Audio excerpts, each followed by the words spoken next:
Chers amis du PP, c'est le printemps et il urge. Mais non, c'est pas le printemps. Quoi? C'est le 31 décembre aujourd'hui. Oui, enfin c'est comme le printemps. À l'instant, 17,7 degrés à la station météo plus haut.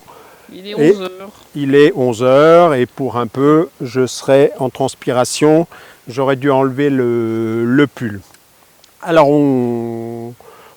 après une période de grand froid où le jardin était couvert de neige, tout ça évidemment est déjà un peu oublié.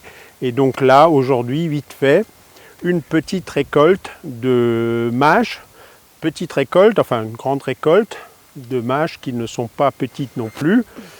Et donc notre petite salade de midi.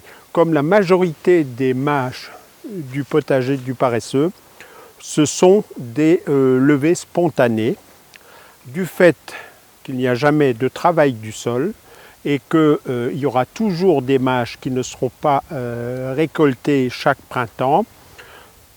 Les mâches refleurissent, font des graines, graines qui tombent au sol et partout où pour une raison ou une autre le sol n'est pas couvert d'une épaisse couche de foin, eh ben, on voit spontanément apparaître de la mâche, comme c'est le cas sous ce tunnel nantais, qu'on appelle parfois aussi des chenilles, et sous lequel il y a diverses salades d'hiver, dont je constate avec plaisir qu'elles ont bien résisté à la période de froid relativement serré. Les médias ont même parlé de grand froid, hein, mais bon, les médias, c'est des jeunes, ils n'ont pas connu les années où un grand froid c'était moins 24. Donc quand il fait moins 3 à Paris maintenant, c'est un grand froid, c'est tout juste une catastrophe, et que sais-je encore. Mais il a fait sérieusement froid, hein, une température, je ferai le point dans mon bureau, sur la base des données statistiques des stations météo, je crois que depuis 2010, on n'avait pas, donc depuis 12 ans, on n'avait pas atteint une température aussi basse. Et pourtant, on récolte de la mâche, et pourtant, bientôt, on aura ici différentes salades d'hiver, conduites et protégées donc par ce type de voile. Alors ce type, ce qu'on appelle des voiles d'hivernage, un peu plus épais, qui s'appellent aussi des P30, qu'on avait donc mis sur les salades. Ça maintient des températures plus élevées au niveau du sol, et le tunnel ne pensait pas que c'est une histoire de température. Bon, on va continuer en 2023 comme en 2022 par commenter mes propres enregistrements de façon à être, je l'espère, bien compris, c'est-à-dire de donner un peu de contexte à mes propos. Je parlais là à propos de ces tunnels nantais et de ces chenilles, du fait que en hiver, donc là c'était en référence à la séquence avec la neige, avec les moins 12 à moins 15 degrés qu'on a connu là pendant une demi-douzaine de jours. Et je faisais remarquer que c'est l'humidité qui tue davantage que le froid. Et ça, c'est un constat dont vous avez à contrario la preuve dans cette vidéo. Les températures, je vous les ai données, elles ne sont pas ridicules, hein. Ce sont des froids, même si je me moque un peu des journalistes et de leur grand froid. En tout cas, ce qu'on a connu de plus sévère, jusque-là, l'hiver n'est pas fini, jusque-là, ces 12 dernières années. Et donc les salades et quelques autres légumes sur lesquels je ferai le point sont toujours là en très bonne santé. Toujours là, notamment pour une part d'entre eux, les salades en particulier, parce que abritait de l'humidité. Et il faut, dans ces dispositifs, qu'il s'agisse de serre, qu'il s'agisse de châssis, qu'il s'agisse là de tunnels nantais, de chenilles, distinguer deux choses. Ces dispositifs ont deux objectifs. Un auquel je ne crois plus. On pense à tort que ces tunnels vont réchauffer les températures minimales, c'est-à-dire vont permettre à nos légumes d'échapper à l'action des températures très basses. La différence, je ferai une vidéo spécifique là-dessus avec des enregistrements précis avec ma batterie de sonde. La différence est insignifiante et dans certaines circonstances, gelée radiative de printemps, on a même l'effet inverse, c'est-à-dire qu'il fait plus froid dans les dispositifs, dans la serre, qu'il ne fait à l'extérieur. Donc ne comptez pas sur ces dispositifs pour sauver vos légumes du froid. Ce qui sauve vos légumes du froid sous ces dispositifs, c'est de les avoir protégés d'une humidité excessive qui, elle, va diminuer considérablement la résistance au froid. En clair, ces salades-là qui ont passé moins 12, moins 14, je ne suis pas certain qu'exposées à la pluie, elles aient résisté peut-être à du moins 6 ou du moins 8, et encore. Donc ça, c'est une chose, ne vous faites pas avoir. Une deuxième chose que je n'évoque absolument pas ici, mais sur lesquelles je ne voudrais pas que vous me compreniez de travers, et je ne voudrais surtout pas jeter un discrédit sur ce type de dispositif, sinon je serais fada. J'aurais une serre, des chenilles, etc., en disant que ça ne sert à rien. Ne pensez tout de même pas que je sois con à ce point-là. Je suis peut-être fada, je suis peut-être con, mais pas à ce point-là. Donc ces dispositifs ont évidemment un autre intérêt, celui que vous observez le jour, parce que vous êtes très rarement dans votre serre à 5 heures du matin. Celui que vous observez le jour, c'est-à-dire que l'effet de serre, le fait que la chaleur, le rayonnement solaire qui rentre va réchauffer l'air, et on aura des températures, que ce soit sous une chenille, surtout si on la ferme à ce moment-là, sous une serre, dans un châssis, qui sera considérablement plus élevé que ce qu'il y a en extérieur à côté. Et donc on aura le jour une augmentation considérable de la croissance, on va dépasser très facilement ces fameux zéros de végétation, c'est-à-dire la température à partir de laquelle un légume ne pousse plus, il ne meurt pas non plus, mais il ne pousse plus.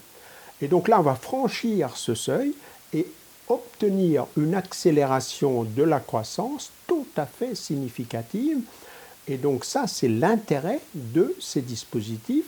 On appelle ça le forçage, c'est-à-dire une accélération de la croissance et donc une arrivée à maturité ou à un stade récoltable pour une laitue, la formation d'une pomme, bien plus tôt sous le dispositif qu'en extérieur.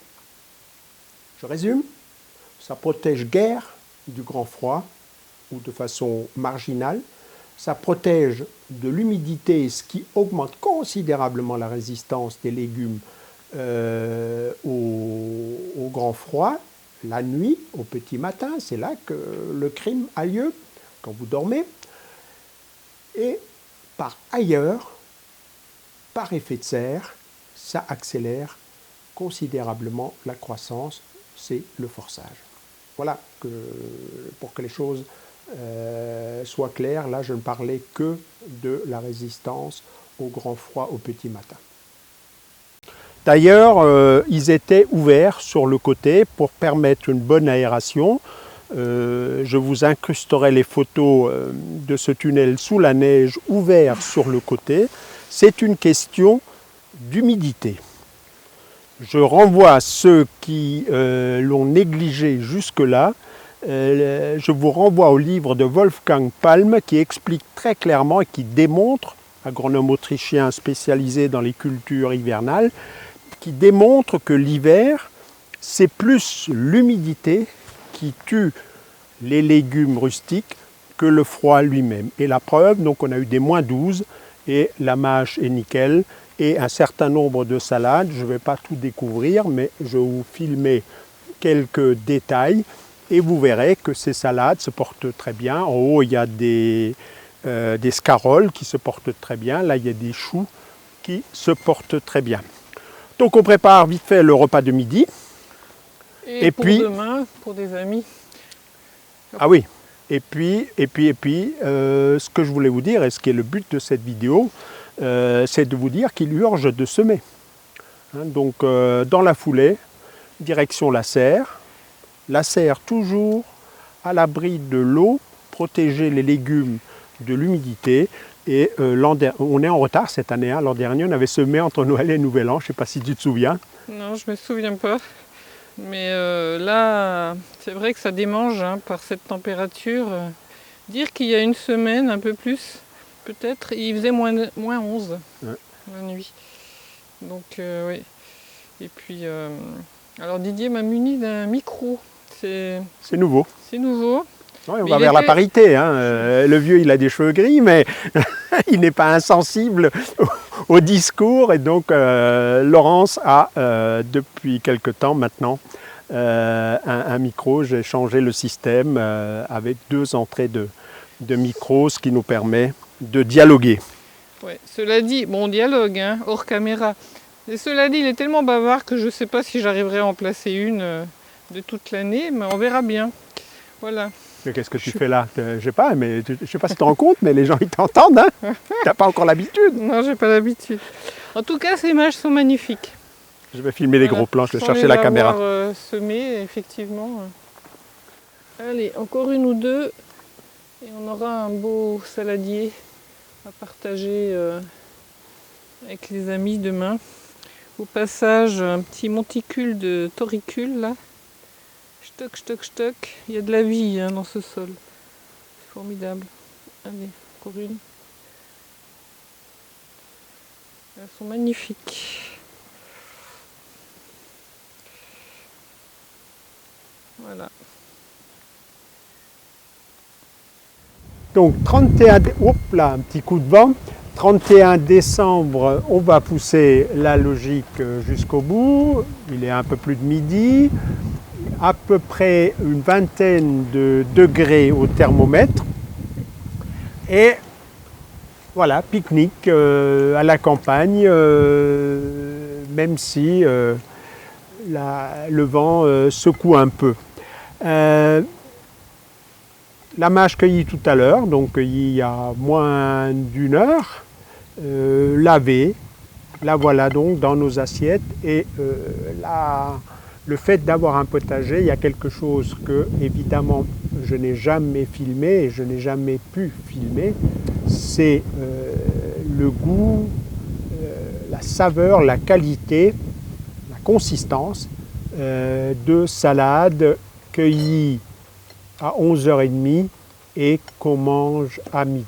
Pour faire simple, j'ai du mal aujourd'hui à manger une salade du commerce, y compris lorsqu'elles sont étiquetées bio.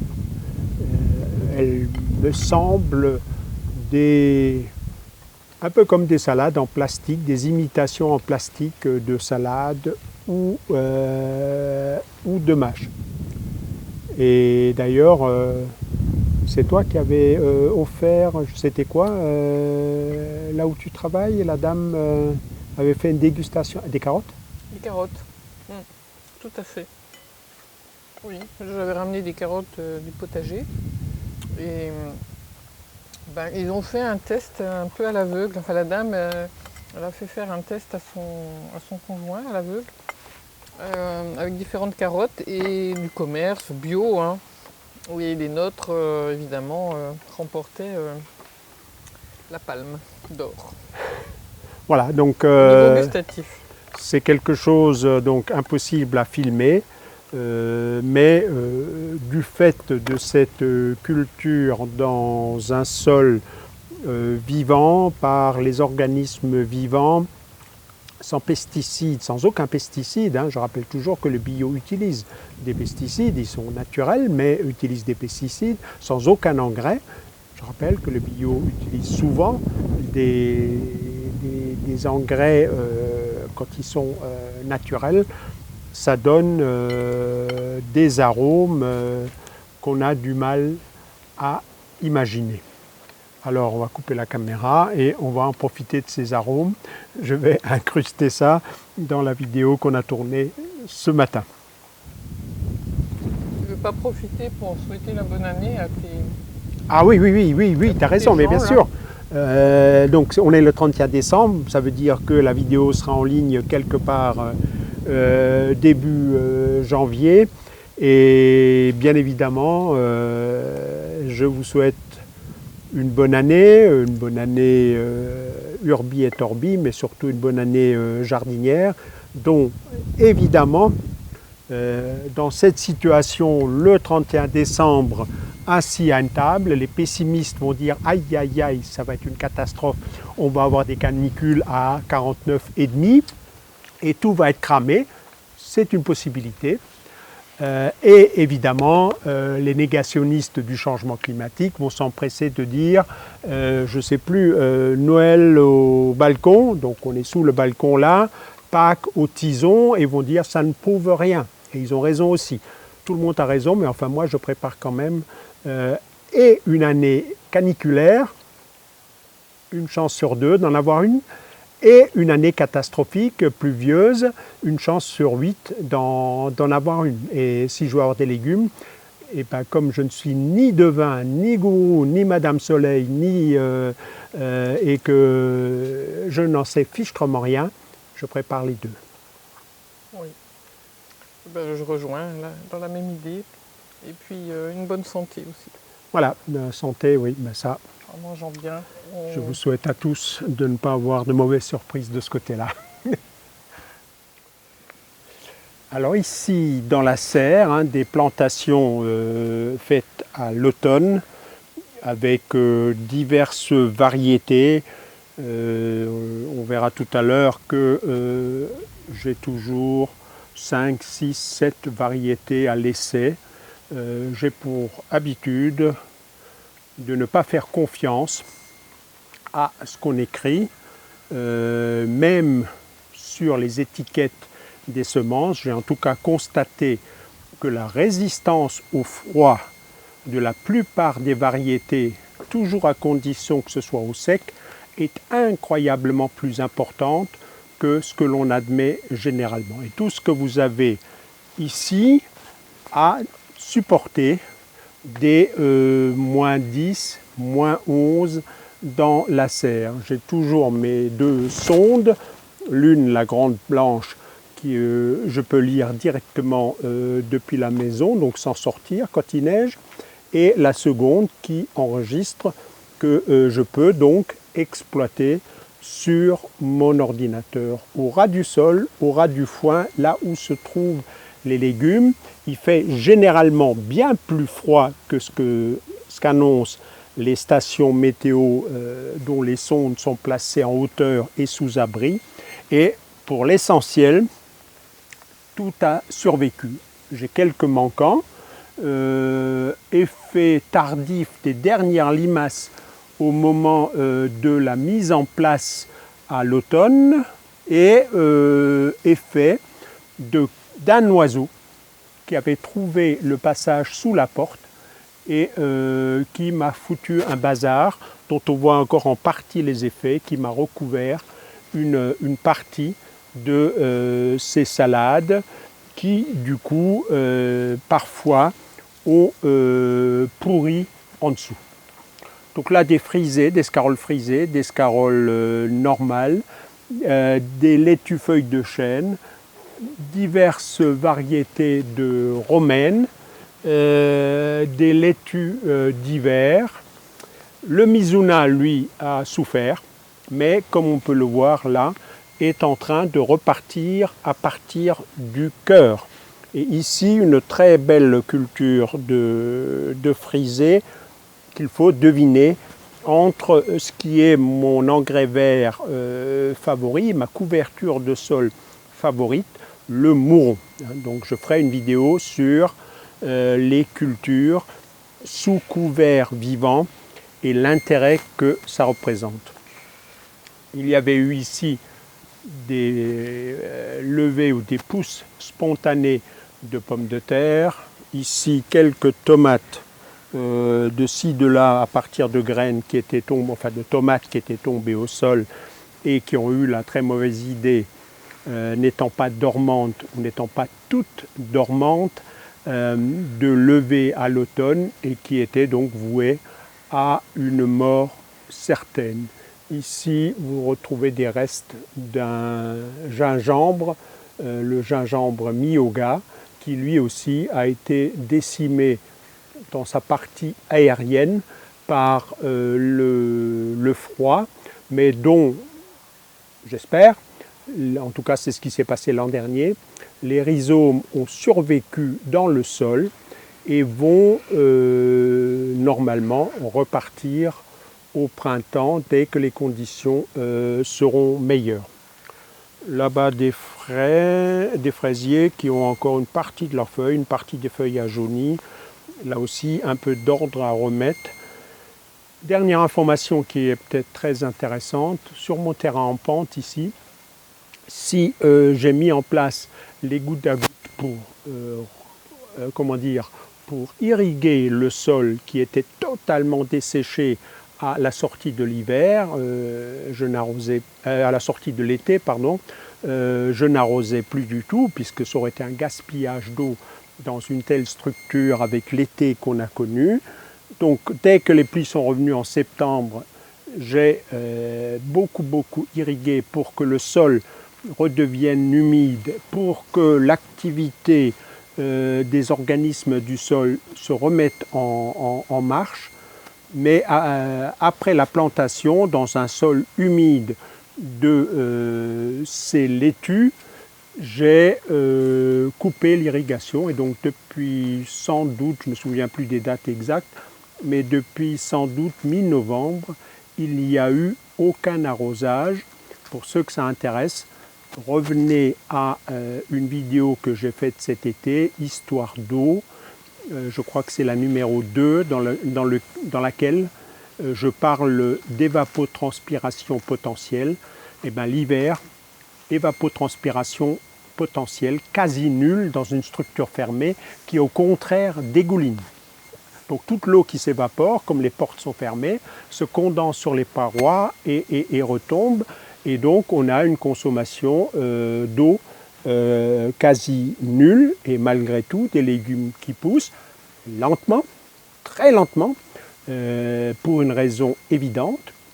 Si le réchauffement climatique change radicalement la donne pour ce qui est des températures, la preuve, ce 17 degrés aujourd'hui, et dans la serre, là il fait 30, 25, 30, on transpire, les portes ouvertes. Hein. Et donc si ça change la donne pour les températures, évidemment, ça ne change pas un millimètre en ce qui concerne la longueur des jours. Et donc l'hiver, dans ce type de structure, c'est la lumière qui devient le facteur limitant et la croissance est en conséquence extrêmement lente. Donc des choses que vous plantez mi-septembre, ben, je vais les récolter, là les premières peut-être dans un mois, mi-février. On a actuellement donc ce que vous venez de voir, les mâches, il y a des choux d'or, il y a des choses comme ça qui peuvent servir de crudité.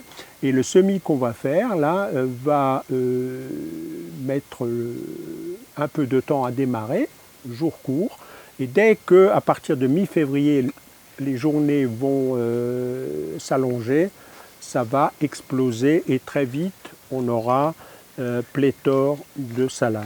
Regardez une vidéo que j'ai tournée ici l'an dernier à la même époque avec ces graines que Laurence avait semées entre Noël et Nouvel An ici. À un moment donné, des salades.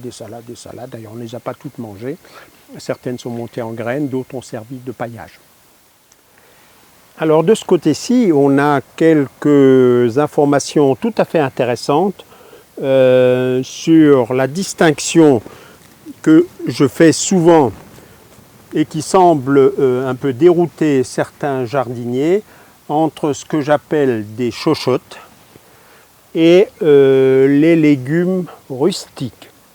Sont chochottes un certain nombre d'espèces que nous avons introduits, même si aujourd'hui ils sont coutumiers habitués de nos jardins, mais qui ont gardé de leurs origines une très grande frilosité. Parmi ces chochottes, on a ici, là il y a une levée spontanée de haricots, bien sûr cramés. J'ai évoqué tomates et pommes de terre, pareil, donc pommes de terre c'est des tubercules oubliés, tomates c'était des tomates de l'été dernier tombées au sol et les graines ont germé à l'automne, bien évidemment décapitées. Dans les chochottes, le fenouil, qui n'est pas une vraie chochotte. Le fenouil en année douce, j'avais l'espoir de lui faire passer l'hiver, -5, -6, ça passait. Les chochottes, c'est -2, c'est cramé. Mais cet hiver, il a donc fait un peu trop froid pour le fenouil. Et même ici à l'intérieur, sous l'abri, il a fortement souffert, même s'il n'est pas mort. Celui qui était à l'extérieur est mort. Parmi les non-chochottes, donc levées spontanées, ici des betteraves rouges en parfait état. Font partie des levées spontanées certaines feuilles de chêne ici, parfait état, donc fait partie des salades résistantes. Ici un oignon tombé là et oublié, piétiné et toujours en bon état. Qu'est-ce qu'il y a encore? Des carottes et divers radis. Là, il s'agit de radis d'hiver, donc les gros radis qui, bien évidemment, passent l'hiver. Et je pense donc que la prise de conscience et la distinction entre ce que sont les légumes qui sont des chochottes, qui souvent malheureusement ont notre faveur, bien évidemment la mode est à la tomate, qui sait qui va se réjouir d'une betterave rouge. Et les légumes frais, l'archétype, le symbole, c'est évidemment les haricots verts. Donc tout ce qui est un peu difficile, alors en fonction bien sûr de votre situation climatique, sachez que ça peut être problématique, mais sachez que la preuve est là dans cette serre, qu'il y a des possibilités considérables au niveau de culture hivernale, lente, patiente, sans rien faire, paresseuse, sans rien faire d'autre que de les repiquer. Et puis voilà. Bon, alors moi je vais semer la reine de mai, laitue, la goutte jaune d'or, la dorée de printemps, la Saint-Antoine bien sûr. Dorée de printemps, une batavia. Oui. Saint-Antoine, la classique des semis hivernaux en janvier, je crois que c'est le 17 janvier, c'était le 17 janvier la Saint-Antoine, et donc c'est une tradition alsacienne que de semer des laitues le 17 janvier, dont on a dérivé une variété. Alors, la rouge grenobloise et puis de la goutte jaune d'or. Voilà. Ok. On va voir tout ça, ce que ça donne. Donc toute cette sélection de variétés ne sont pas à proprement parler dans mon esprit des salades d'hiver. C'est des salades qui, d'après mes tâtonnements, ont une capacité de germer dans un sol très froid, supérieure à d'autres variétés, y compris des variétés d'hiver, dont je rappelle qu'elles s'installent à l'automne. Donc qu'on les sème quelque part fin août, enfin courant août, début ou septembre. Avec le changement climatique, maintenant on peut mettre tout septembre dedans. Donc variété d'hiver germe dans un sol relativement chaud, sans être chaud. La laitue ne supporte pas des sols de plus de 25-27 degrés, mais dont la plantule résiste au grand froid, et variétés précoces de printemps, celles qu'on vient d'évoquer, qui ont une faculté de germer dans des sols qui n'ont même pas 8 degrés. Je n'ai pas la sonde thermique qui me permet de mesurer la température du sol. Je vous rajouterai cette information. Alors ça germe un peu plus lentement hein, quand les sols sont à 7-8 degrés. Soyez patients, mais ça germe sans difficulté. Toutes les variétés citées, on a eu des bons succès. Il manque dans la série la feuille de chêne. On n'a plus place, mais la feuille de chêne est une salade qu'on peut cultiver toute saison, on va dire. Il manque la Paris Island, qui s'appelle aussi Sainte Blaise, qui est une même des plus fulgurantes. Donc on va trouver encore un petit coin pour mettre cette Paris Island un peu plus tard, parce que celle-là, elle m'a stupéfié. C'est une type romaine. Voilà, alors sol humide, hein, donc semis,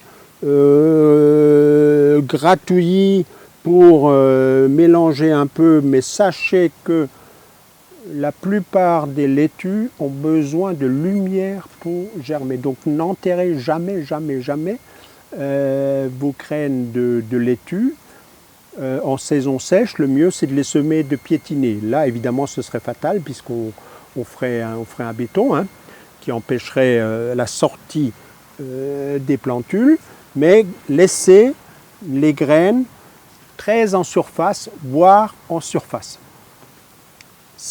A l'inverse, si vous n'avez pas de lumière, elles peuvent ne pas germer. C'est une des caractéristiques des graines de laitue.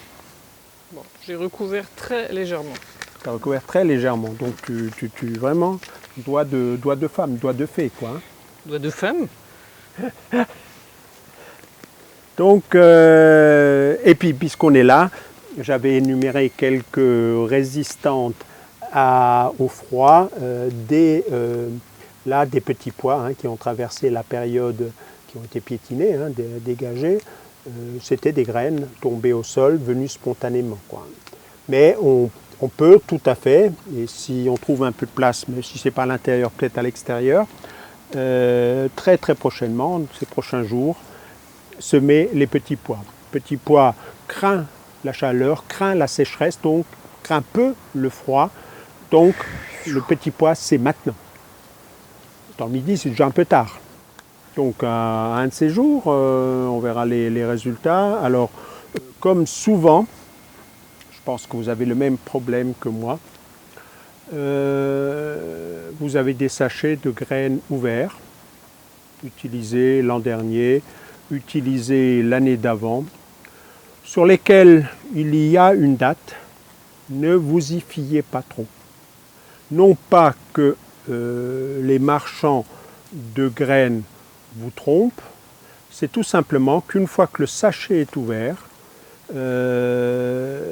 la présence plus importante d'air, éventuellement la façon dont vous avez conservé ces graines, on a tendance à les mettre dans des endroits trop chauds. L'idéal ce serait de les congeler, hein, mais bon, il faut avoir de la place au congélateur pour toutes ces graines.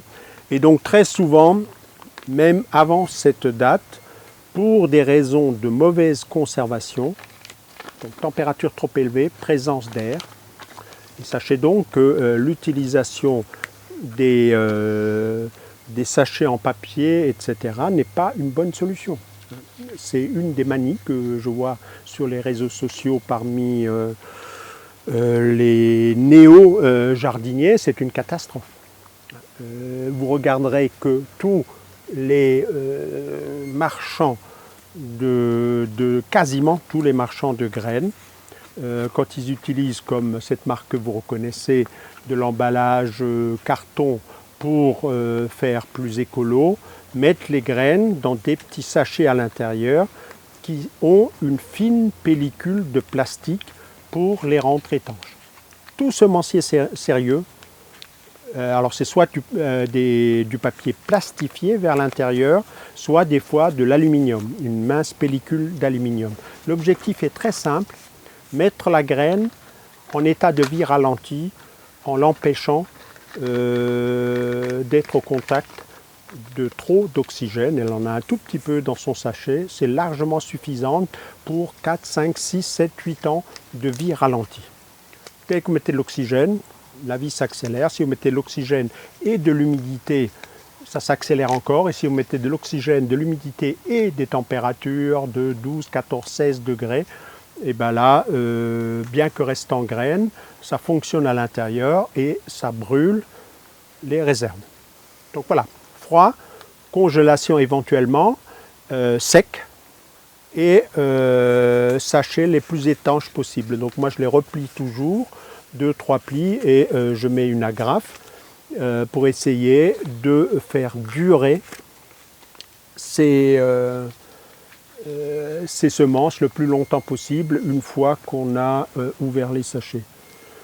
Alors j'ai beaucoup de sachets aussi à cause de ma manie de, comme vous l'avez vu là, de toujours faire des essais aussi pour pouvoir vous donner des informations de première main et non pas les bêtises qui se racontent à longueur d'année sur les réseaux internet, sur les trucs, dans les guides, où tout est toujours miraculeux, génial et merveilleux, et où on répète, on répète, on répète, on répète, oui je fais exprès, on répète la même bêtise.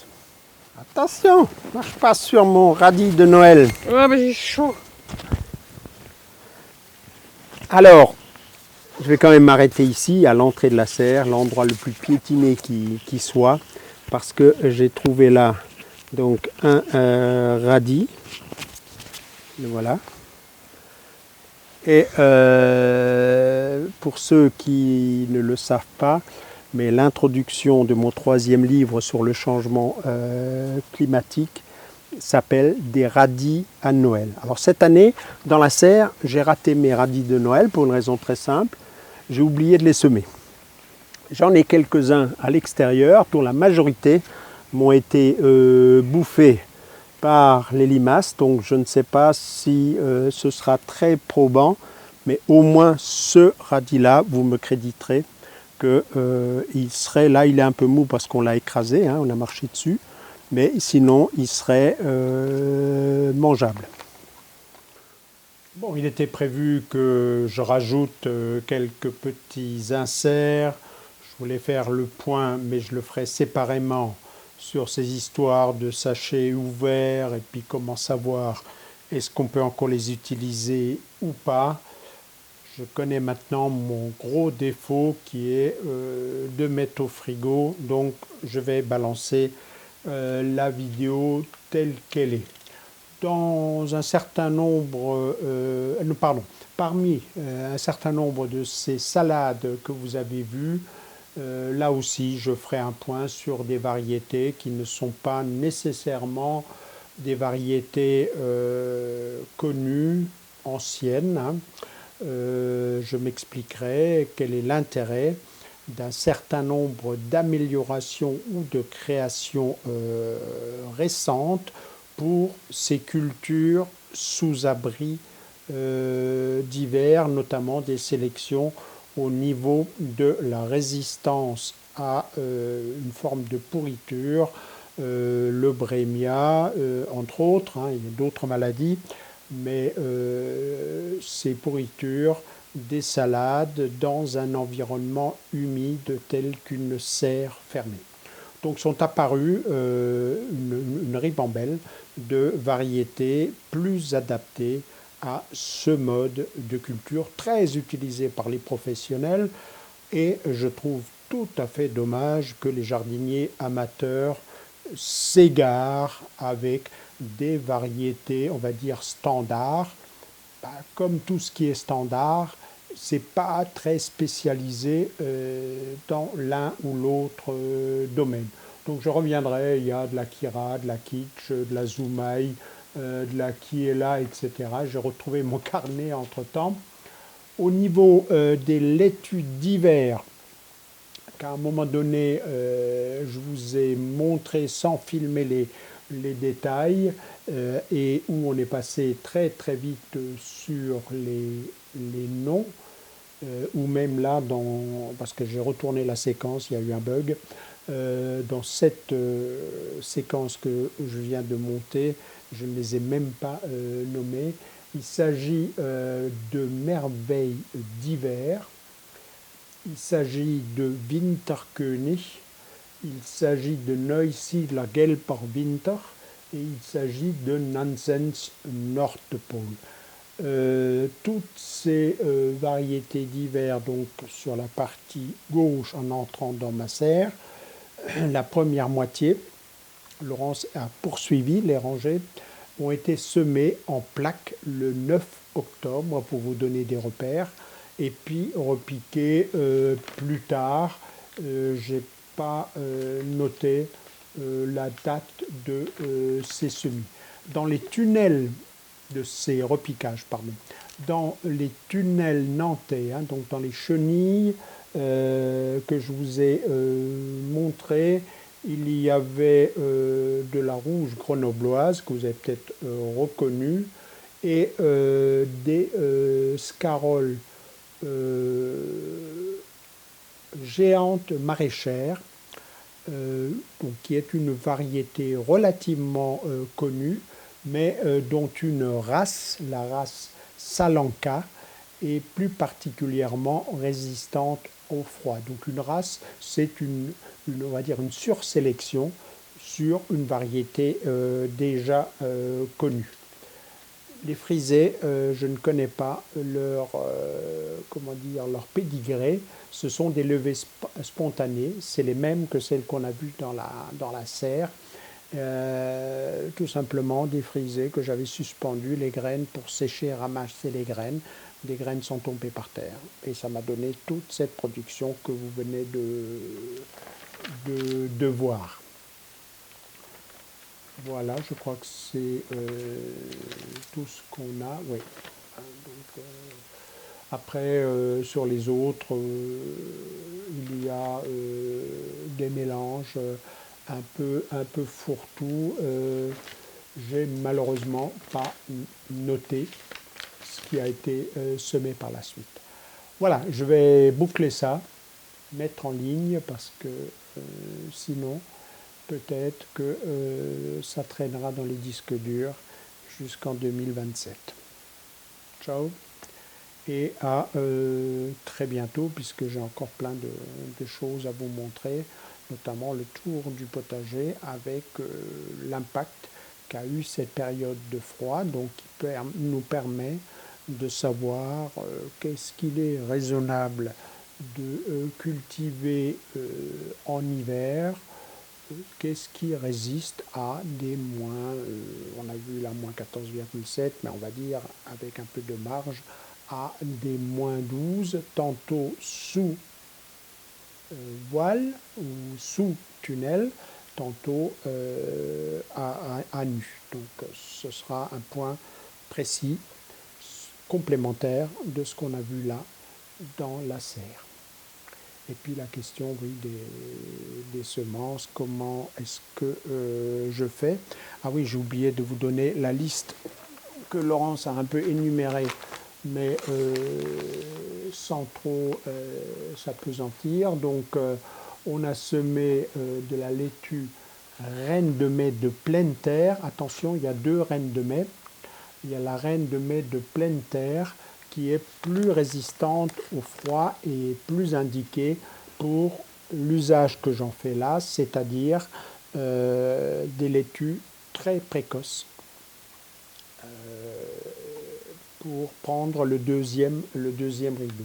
Il y avait donc la Goth jaune d'or, une Batavia dorée de printemps, la Saint-Antoine, ça vous l'aviez suivi, la rouge grenobloise qui est donc une vraie tout-terrain, hein, donc on peut l'utiliser à peu près n'importe quand. Voilà donc pour terminer cette vidéo avec ces informations précises. Allez, ciao et à bientôt.